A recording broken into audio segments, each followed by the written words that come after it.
without any further ado, I think I'll start with my queries. So my first question goes to Dr. Nidhi Patel. Can CSR truly fix the water crisis? Studies show many rural water projects collapse when CSR involvement stops. Drawing on HCL Foundation's model of embedding community-led governance, how can CSR move from short-term projects to building enduring water and biodiversity systems?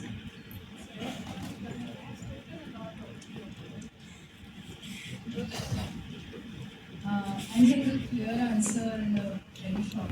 We keep it fast. CSR can't exist. Definitely. You should understand the total budget outlay if I were to bring together all corporates is also just about 40,000 crores, which is actually nothing when we look at the government resources, when we look at the power that the citizens have themselves.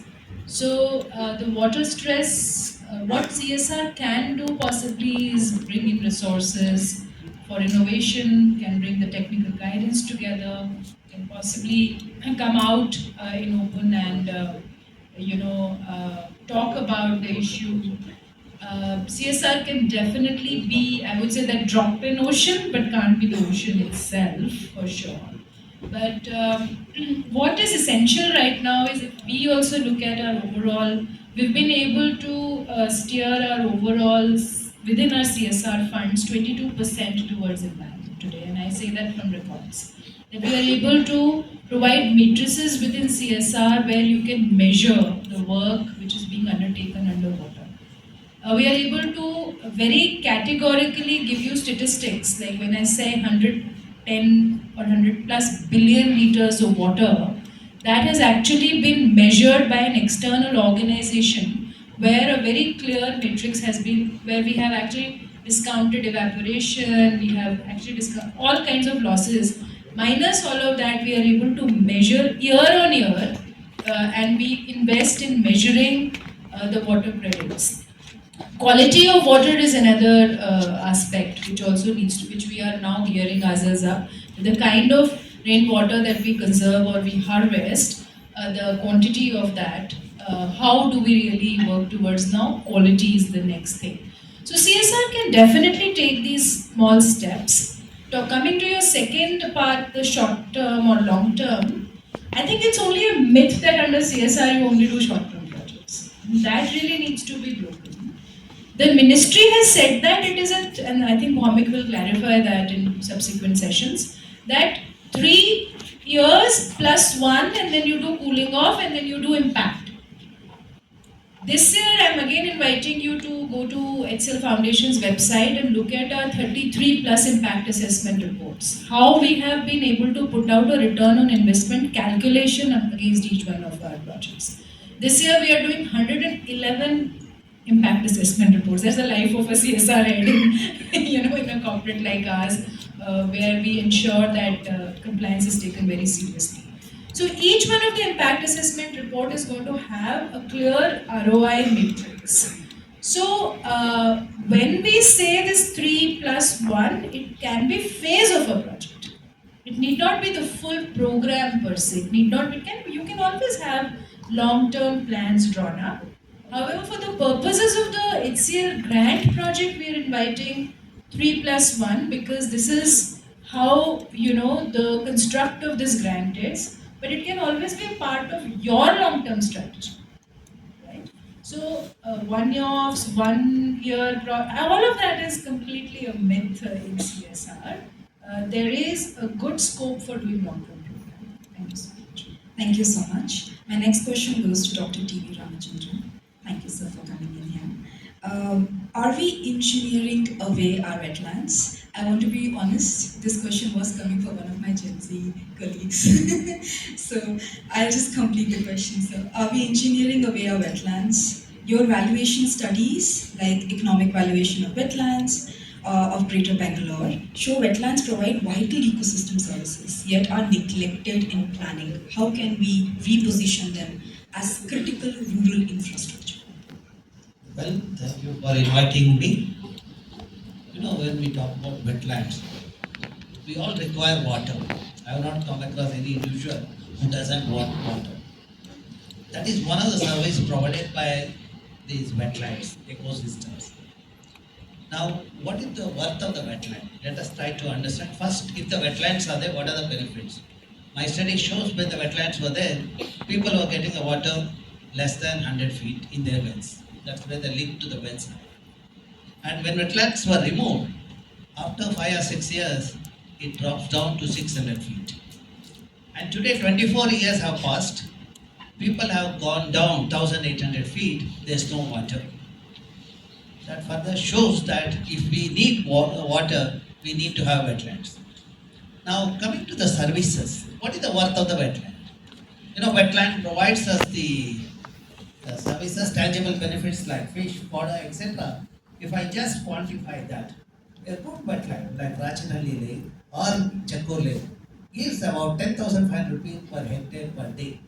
One of the most productive ecosystems I have come across. And when we pollute the wetland, for example, Amruthalli Lake in the same catchment, the work comes down to 20 rupees per hectare per day. Because of pollution, we don't have the fish or the fodder, etc. Now, who are the people depend on the lakes or a wetland? Fishermen, washermen, farmers, and people like me who do science with the wetlands. And who are the ones who abuse the wetland? Elite section of the society who do not know how to manage the waste.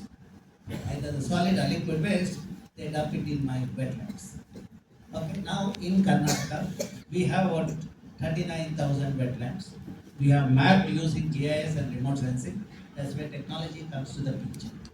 Now, what is the worth of these wetlands? When you look at it, each of the wetland, when you talk about ecosystem services, I talked only about provisioning services when I talked about Chakkur Lake. But if you take into account regulating services, for example, carbon sequestration, climate moderation, etc., and cultural services, it works out to be about 10 lakh rupees per hectare per year, or 1 million rupees per hectare per year. How this valuation helps in conservation is, for example, Agnashni wetland in Uttar Kannada district, there was a proposal to have the thermal power plant. When the government invited me, I just did the presentation, small component I took up. I said 7,000 families depend on this wetland for their fishery. And if you take bivalves, the marine organism, they extract 22,000 tons per year, which works out to be 66 crores. And the moment I made a statement, the Deputy Chief Minister on that day said that I didn't know the worth of the wetland. I will not destroy it with a thermal power plant. That shows if this could be, science can help in the conservation. And we were also successful in getting the Ramsar tag to the Agnashni wetland, which was declared as a Ramsar wetland in the Ramsar Secretariat and the MOEF on 30th January 2024. My 25 years of research about biodiversity, ecology, hydrology, finally we have succeeded in getting the 4 wetlands in Karnataka as a Ramsar wetland.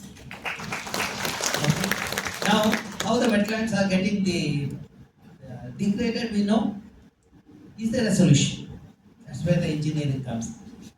The nature-based solution. For example, Chakkur Lake. My work in 2005 shows that Chakkur Lake surrounding there were 25 wells were there. The water sample showed the presence of nitrate, which is a carcinogen. Okay. Then I pushed the government to rejuvenate the lake, and the government listened to us. And then the committee was constituted. I was a member of the committee, and Yellappa Reddy was the chairman. But the money given was not sufficient to have the tertiary treatment plant. And as you all know, nitrate is a tertiary treatment is required to remove the nitrate or the nutrient. But what I did is I convinced the committee as well as the government to have the nature-based solution mimicking the nature, have the integration of the constructed wetland and algal pond along with the secondary treatment plant. Secondary treatment plant will remove the large particles and chemical ions, while the nature-based solution of constructed wetland and algal pond remove the nutrient like N and P. Last 12 years, my students have monitored, and there are no nutrients in the water. And today there are 300 wells, as against 25 wells in 2005. Today there are 300 wells surrounding the Chakkur Lake. Neither Chakkur Lake water has the nutrient nor those 300 wells. I have the satisfaction because of my science at least to 300 well users and giving the clean water. That is the satisfaction if every humans have it, and the purpose of having this kind of forum is meaningful. Thank you so much, sir. My next question is for Professor Damodaran. Thank you, sir, for joining today. While I'm personally a big fan of your work, this question comes from my workspace as well. At Saintries, we're also trying to build the biodiversity M&E, and your work becomes our whole and soul Bible. So the question is, why is biodiversity invisible, almost invisible, in rural capital flows? Drawing on your work in India's low carbon value chain, green debt, and global climate finance architecture, why does biodiversity continue to be sidelined in rural financing? And how can value chain and green debt instruments align capital? Thank you for that very long question. I have the disadvantage of following Dr. Ramachandra, and because I have cited some of his work, 2016, 2017 papers. But I would say that I am a bit more ancient than you, because I started my work.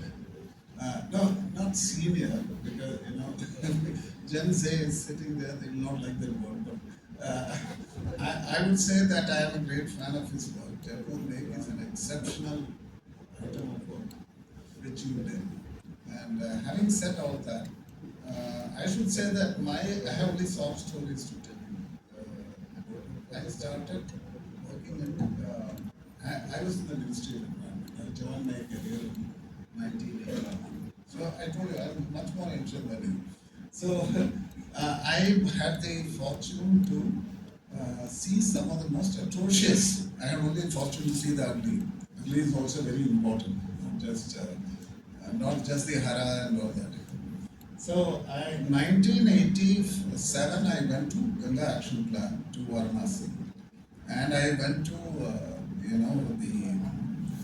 Kanpur Mirzapur belt, where under the Indo-Dutch program you had the UISb technology, upper anaerobic sludge package.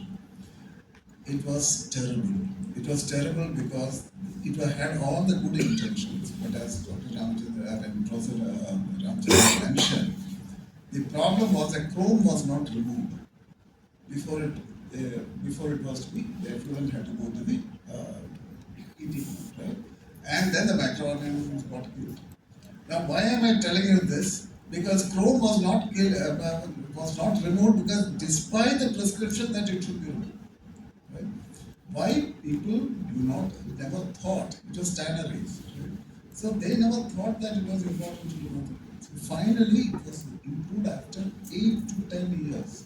Now, of course, Varanasi looks much better than what it used to be many years ago. So has Kanpur Mirzapur area. Now, leave aside that. My PhD work, these days I tend to be a little biographical. PhD work is on a village in Hoskote, Bangalore. I was posted from Delhi. I was sent as a trainee to the Bangalore Deputy Commissioner's office. And I asked for a posting in a village because we are supposed to understand what a village accountant does. And I never left that village. Occasionally I used to come and meet the DC, sit through his grant revenue cases and all that. I worked on that village, and that was my PhD work. And that has figured in Journal of Environmental Management. But I will tell you, I stayed in that village. I used to religiously take a bus and go from my place in Indiranagar to, I still remember the name of the bus, 317. And I used to go to Budigare Cross. That village is called Mandu. It is the dumping yard of Bangalore city today, 1,300 acres. Mandu village. And from there I picked up what was my topic? My topic was borewell irrigation. And borewell irrigation was my topic. That was my PhD work. And those were the days of Ramakrishna Hegde as the CM. Right? And there was a brilliant, a very great minister, Abdul Nazir Sir. He reached water to every village. And he used to be called Neer Sir. Right? And I have seen borewells at 175 feet. In Devarahalli, this is part of Devarahalli Hoskote. There were red areas, declared red areas even in 1950. Now, as he very correctly mentioned, it is 1,300 feet of polluted groundwater. And that is where I agree with Dr. Nidhi. when she mentioned pollution is a bigger problem. It's not just availability of water. You have chromium, you have heavy metals built into it. Thanks to what he's mentioned, our lifestyles are getting into that. So that is the problem. So in rural areas, now coming to the question, I thought I put a big introduction. Why it won't get visible is policy makers in Niti Aayog, earlier it used to be Planning Commission, never have an idea that National Drinking Water Mission is about biodiversity. And that's the point that Dr. Niti was mentioned. They deal in the two issues. There is a thing potable water for houses. Right? So in 2011, I was part of a CBD, Convention on Biodiversity Financing Group, and we did a painful exercise of segregating budgets into core, non-core, and peripheral. So peripheral basically means Mahatma Gandhi, the PM Yojana, what is the environment component in it. So it was done, and the coefficient was around 0.4, 0.3 to 0.4, about 30 to 40% can be treated as biodiversity and climate friendly thing. It has been done, it is visible to the bureaucracy, right? It is not visible to the public. Why? Because we still feel that pollution control work, the wonderful work that he is doing in Jaipur Lake, right? It is not linked to any other wetland development programs guided by other departments. So you don't get naturally, the public does not see any link between the two. Public sees Jal Jeevan Mission as reaching drinking water. It does not see it as a biodiversity enabled ecological service, which I think President Ramchandra is trying to do. So that in one word sums up why we are partly visible now, but we are not fully visible to the community.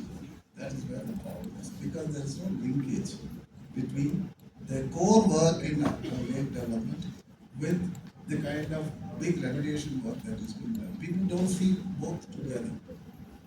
So that explains why it is not done. But in the government circles, as he mentioned, there is a very clear emphasis. Now look at the difference between Drinking Water Mission in 2010 and Jal Jeevan Mission. Jal Jeevan Mission talks about rejuvenating the sources. Earlier it was just reaching water. So those changes have happened, but community level visibility needs to improve. For that, more of research, more of communication is required through projects like what you are doing, to say that this is linked to that. This is happening while things are happening and polishing pond is being put up in Jaipur. It is also happening, there are complementary measures happening elsewhere to rejuvenate lakes in other parts of Bangalore or any city in the area.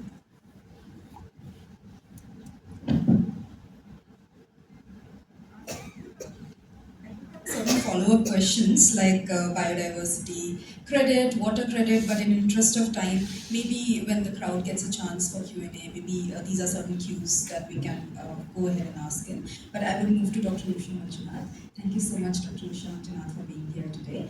My question to you, and this is probably one of the most difficult questions while my team was penning down, was, can we really design as social purpose organizations, as NGOs, can we really design interventions for dignity and not just delivery, using behavioral science alongside biodiversity principles? How can rural water programs be structured to empower agency rather than instruct communities, specifically women and youth? Thank you very much. So what I'm going to draw information about is the work that we did as a key resource center for training for the L1 level Gram Panchayat for the MJJM project. So we worked in 4 districts training the Gram Panchayat. So I'll draw some inferences from there, how we kind of understood what is happening at that level in terms of how we are looking at the community level. Say for example, NGJM specifies about 55 liters of water for per person, and then the whole thing backfired for South India because we use water for washing our front yard every day, then putting a rangoli. So there was a lot of cultural context to what we do and how we really accept it. Any water system that comes into picture and who is going to be really managing it and using it. So further, what we found is that in terms of the planning itself, when this happened, it was beautifully designed. That at the community level, the Gram Panchayat, the whole women, the groups, all of them are involved in planning. So in 2019, when this happened, and then came the COVID, and when the implementation started happening, the program is really beautifully designed, but when the implementation happened, the community involvement in planning, was already kind of missed. So to meet your implementation milestones and others, so people had to move forward and look at taps and various other things that they were really looking at. So from a behavioral perspective, if we really see, one is that a model with what we generally call as a COM-B. They say, for example, the capacity, the opportunity, the motivation that leads to change in behavior. So, are we really including the people in the planning stage, and how we are really moving ahead? So, the moment we think that many of us reject because there is a lack of control over what we are going to be doing it. Maybe the cultural aspects are not really taken into picture. So top down may really affect us. But yes, people have realized and moved with the bottom up. So whenever we are working with, even the JJM program itself has very clearly said, say village action planning and who should be the members there. So there are going to be members, 50% of the women should be there.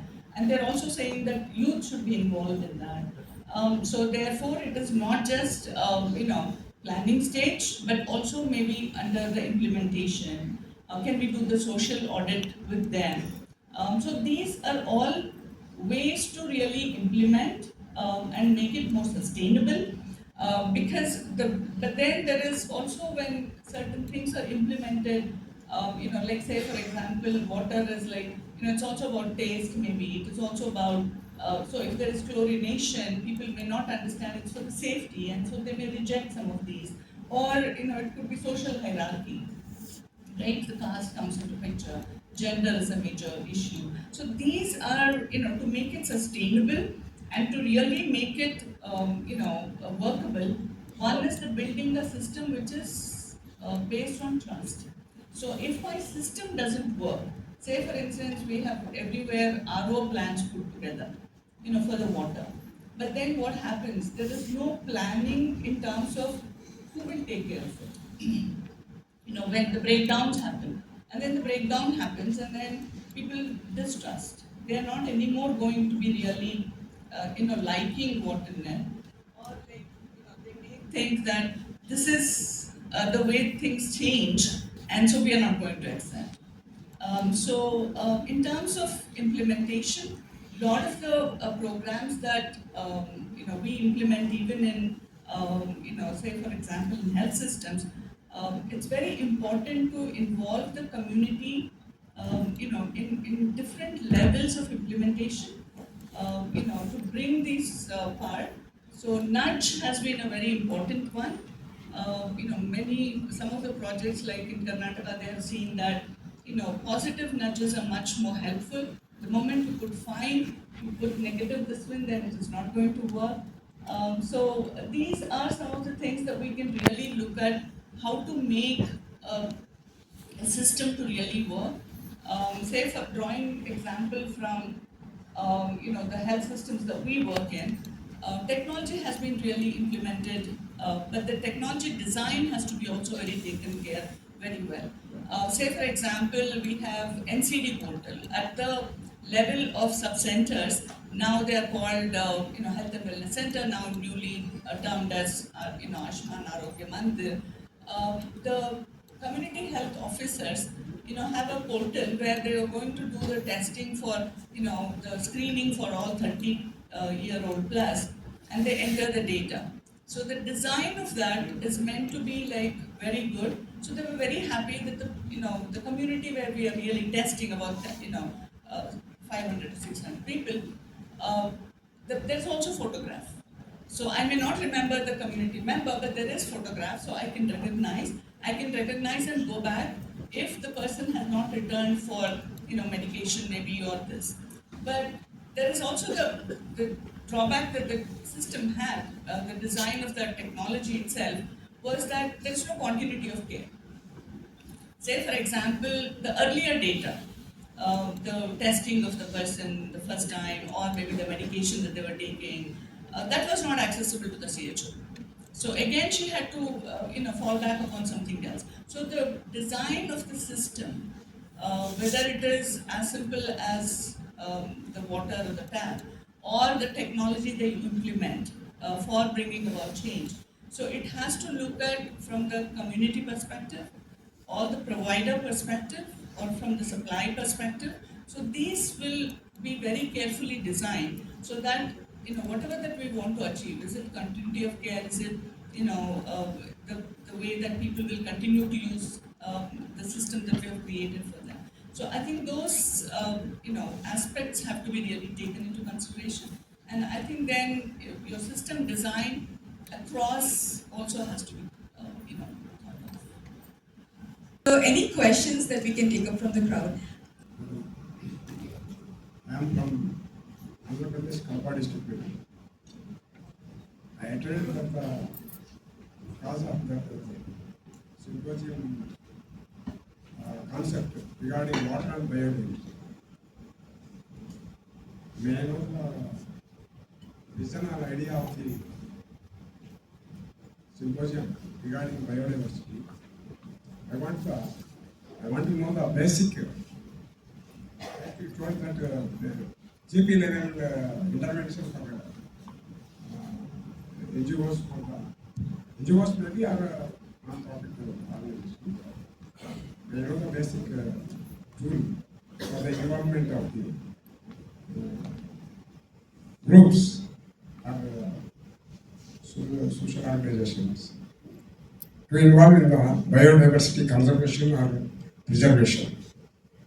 This is my humble submission for the panel members. I would like to know the idea behind this program. So to answer your question, biodiversity and water, I'll take you to my work in Western Ghats, where I did a study to find out if the region has the native species, the vegetation that is rich in biodiversity, and compared that with the region where monoculture plantations or degraded ecosystems are there. We did a hydrological investigation for 36 months to understand the seasonal variability as well as year-to-year variability. My study shows when the watershed or the catchment area dominated by native species vegetation, the infiltration of the water during the monsoon is as high as 65 to 70% of the rainfall. And that is the water available during the post-monsoon period. Because of that, the water bodies in those regions are perennial, which means it has a 12 months water. Wherever degradation has happened, 30% less than vegetation cover, most of the water runs away. And there's no population of water. It's only about 20 to 25% of the rainfall get infiltrated. That's why the streams are seasonal or the water bodies are seasonal. Now to understand how it decides the livelihood of the people, in the watershed dominated by native species forest, because the water is available the 12 months, people can grow multiple crop or a cash crop. Their earning is 1,54,000 rupees per acre per year.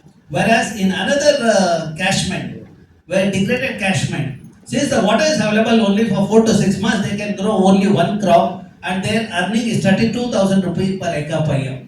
And most importantly, if you look at the yield of the crop, in a region dominated by native species vegetation, the yield of the crop, for example, paddy, is as high as 14 to 18 quintal per acre, whereas in another region it is 6 to 8 quintal per acre. That's mainly because wherever forests or native species vegetation are there, pollinators are abundant And pollination is efficient. Because of pollination is efficient, yield of the crop is higher. The government of India want to double the income of the farmers. My simple suggestion is do the watershed treatment with the native species vegetation. We'll have water and we'll have life also associated with that. That's what our elders had looked at the ecosystem. We practiced. Our elders protected patch of forest as the sacred forest. They understood wherever forests are there, the water in the well is very high. As high as 40 to 60 feet or even 10 feet in some of the villages. So that is where we all started our journey. Or even today, some of the traditional home people start their journey with Gangecha Yamunecha. Okay, so that's where they worship the water, they worship the nature, and they had the livelihood associated with that. To summarize what I said so far, when Mother Earth is covered with a green saree of native species vegetation, she retains the water, and we have water for 12 months. When we degrade the catchment, both the forest vegetation cover less than 30%, she cannot retain the water. That's where we should wake up and we should protect the ecosystem. That's where I'll answer another part. Remote sensing and GIS helps. Today we learned the satellites way back in 70s. Every 21 or 30 days, I know how the changes are happening in the region.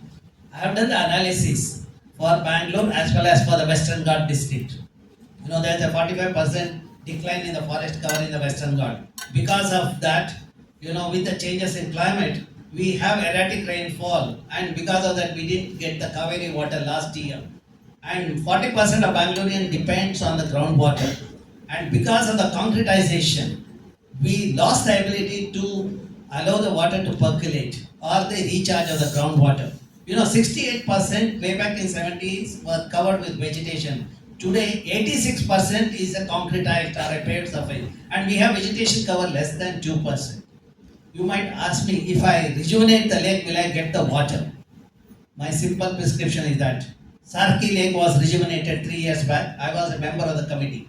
Within a year of rejuvenation, groundwater table went up by 300 feet. And last year, when entire Bangalore was suffering without water and heat wave, Sarki Lake had the water, and surrounding borewells had the water less than 500 feet. And because of the high moisture content, temperature in that Sarki Lake area was at least 2 to 3 degrees lower than the surrounding temperature. That is the model to be replicated throughout the state and in Bangalore to address the water scarcity in the region. Now, you might also ask me whether it will work in a big scale. Now, Belandur and Vartur Lake is being rejuvenated. I am part of the committee, and I did the assessment of the silt that is there in Vartur Lake, doesn't have any contaminant. I gave that silt as a member of the NGT committee. I gave the silt to the 400-acre farmers. They grow the vegetables. When I visit that every month, on the third month of my giving the silt to them, they showed me the bumper crop. Like green leaves, radish, etc. And each farmer told me they got the benefit of 1,50,000 rupees per acre because of that. And they grow the vegetable thrice a year. That means you can count for 400 acres into thrice 3 into 1,50,000. What is the worth of the sale? When we rejuvenate our lakes in our villages, we have solved the problem. That's what we have done it in Mudubidre. When last year entire state was facing the green drought, there was no water scarcity in Mudubidre. And only hope is rejuvenate lakes today so that your children will have water, and you should learn to have the rejuvenation and the desilting once in 3 years so that the water will continue to be there in your lakes. Catching the rain is the best solution so that you can have the water at home. I'm Vidyasagar. I'm having a foundation. I have a vision which I want to share with the HCLTech Grant and the biodiversity. You are all talking about the local species and everything. Dear friends and sirs and madams, see, we have in India, we have one big problem which is called as acacia, mullatumma. In Telugu they call mullatumma or whatever it is, but nallatumma is different, and Mullatumma is different. Mullatumma is nowhere is useful for the farmers and developing the soil also. But at the same time, Nallatumma, that is Acacia nilotica, that is very good for the benefit of the farmers and also for the benefit of the community and also to the society. It is having lot of medicinal values. My request to the HCLTech grant to work out a project on that and work on a small area, particularly where there is rain shadow areas like Paugada, where you can take up a small village or small hobli and convert that into Karitumma area rather than in Mullatumma area. It will be beneficial to the community, local community. And that. This is my vision, and our foundation is ready to take up the venture, not with the financial support, but with a coordination from the various communities. That is what our vision is. This is what I would like to present it to the panel. And second one is the question: is the large solar projects are going to affect the biodiversity? How that is going to be useful for the future generations? Thank you. Last question.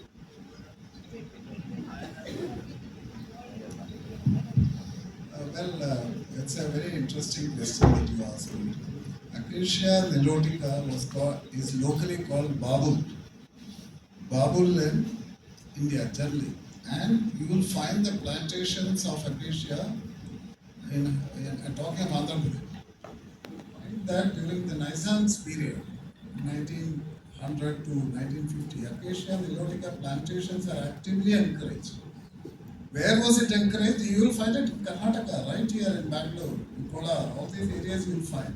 On the tank ponds, it needs clay soil, basically, clay medium. And clay medium by nature is water holding. And you will find your tanks basically related to these things. So I entirely agree that it's a wonder species, but it has been lost sight of because we went for the other acacia, Acacia auriculiformis. It was a complete disaster in Uttar Kannada and other areas. So Acacia nilotica is a farmer's tree. It should be encouraged. But we have some limitations of clay soil requirements as far as widespread activity is concerned. So if you look at the southern Maidan area in Karnataka, that is Bangalore, Kolar, etc., you can have it in and around the tank beds. So you have to conserve tanks. In which case you have to conserve biodiversity for keeping another native species on. So I think that is where the connect is. Tank is water is clay soil, natural, impermeable this thing, and then nilotica comes from that. So it is derivative, one biodiversity leading to the other. The other thing is solar plants. You are right again. You have massive solar farms. I have evaluated projects on the GEF, solar plants. You have taken in solar plants in very, very big areas, large chunks of areas, where there could have been biodiversity, but it is land demanding. Though it gives you renewable energy, it is land demanding. We have not found out a solution for that. We cannot afford to have solar panels and wide, PV solar farms in and around Western Ghats or Malnad areas. You can only have it where forests are sparse, area is sparse. So there is a conflict between the two. That is where climate change has a problem with biodiversity. So these are all trade-offs to be decided in the ground panchayat level by the local people. What is it that they require, and what is it that HCLTech can offer through an innovative project. Now, the thing is, water credit, which I think Dr. Nidhi mentioned, is an absolutely interesting concept because we are used to seeing water as a livelihood resource. We are used to seeing water as an industrial resource input. We are also used to seeing water as a biodiversity service, right? And then finally, water as also a resilience measure. These four are at conflict. Jal Jeevan is trying to move the other way, slowly, but they are not talking about biodiversity. They are only talking about cleaning and reusing and recycling water. So that's a policy and programmatic problem, so which I think your projects could address. Now I am coming to water credits. Water credits are very important because it economizes on use of water, technically speaking. Wherever water is short, you can reach water, and people who are selling it will also be more economical in the use. It's a good situation. But I have a suggestion for HCLTech. There is a concept called in biodiversity called habitat banks. Now, habitat banks is tried out it is a US, European idea, but it has started in Brazil. If it can start in Brazil, there's no pilot basis. If there is no reason why we should not do it.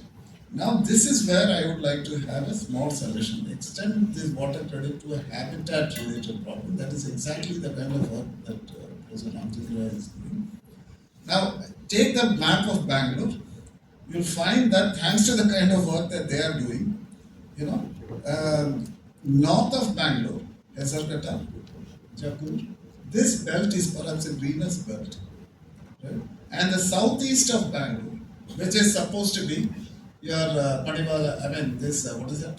That famous Varthur and before Varthur. No, southeast, the famous Belandur.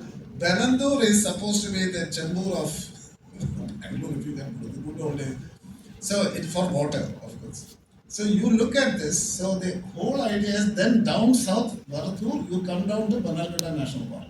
Right? So if you look at that swing, that is an area of pollution, that's an area where environment is very badly lost. If you just introduce, we need a policy for it, and that is exactly what you could do a pilot and find out. Policy is, you will say that every institution which is worth its name in these areas, in this Belandur belt, housing or they should go for net zero, not in climate, but in biodiversity. The moment that happens, there will be a demand for, first of all, they will fulfill net zero goals. If they can't, they will buy credits from the Jakku. That will aid his work, basically, because then that network spreads. So you may have a distorted system. Slowly the south will improve. But till it improves, they will keep on ensuring that new residential projects don't come and disturb the Hesarghatta Jakku expansion with their plan. That's all. I will share two of my work, okay? One is, I have created a lake in the campus, which is an experimental lab for my students who work on biofuel. Today I have otter in that lab, in the lake. Otter in IISc campus is there, which shows the rich in biodiversity with the required algae, the zooplankton and fish, etc. Another thing is, in a 2 hectares area, I have created a mini forest, 49 native saplings or varieties, native species, 500 saplings were planted way back in 90s. You come and visit today, you will get the feel of rainforest. More importantly, groundwater, which was 150 feet when the region was dominated with Parthenium. Today I have the water at 10 to 15 feet. This is what the water credit or the carbon credit we are talking about, which is linked to the biodiversity. My suggestion is, look for a project to have a mini forest in each ward and each village. We have solved the water problem in the Bangalore and in the state and in the country. And more importantly, if you can also get a carbon credit, because wetlands are known to have higher carbon sequestration compared to other ecosystems. So we can have carbon as well as water credit in the system. We need to do that. Now coming to the Bangalore water situation. Why did we face the problem? Because of the, water urbanism is missing in our urban planning. We moved away from a porous landscape to the paved landscape. That's why the groundwater recharge didn't happen. And with that 40% groundwater what we were getting, with over exploitation, we didn't have the water. We faced the severe water crisis. Now how do you reverse it? Bangalore receives the rainfall of 700 to 750 millimeter rainfall annually. If you catch it, I have 15 TMC of water. The best option is rainwater harvesting through the rooftop harvesting. Next option is rejuvenate the lake, retain the rainwater in the lake so that groundwater recharge happen with the clean water. Since we are using 18 TMC of water, we are also generating 18 TMC of wastewater. If you treat it similar to Jakkur model, you have 16 TMC of treated water. 15 TMC because of rainwater harvesting, 16 TMC because of the wastewater treatment. I have 21 TMC in a city where the water requirement is 18 TMC. I have the sustainable surplus solution. For that to happen, I have 5R formula. First R is a responsible citizen. When people are responsible, they rejuvenate the lake, I can retain the rainwater. And they will also allow the reuse and recycle of the wastewater. Otherwise, people write to me asking, why do you want us to drink sewage water, treated sewage? I write back to them saying that you travel with me from Mysore to Bangalore. You will see Mysorean sewage entering the Kaveri, and that is the water you are drinking in Bangalore. It's better to drink your own sewage, treated sewage, than drinking the Mysorean sewage. I think I'll have to say a thank you to the panel and close it right now, because otherwise they will really start writing a memorandum on me. I'm really sorry for this. Thank you so much everyone for participating today, and thank you so much to the panel for enlightening us.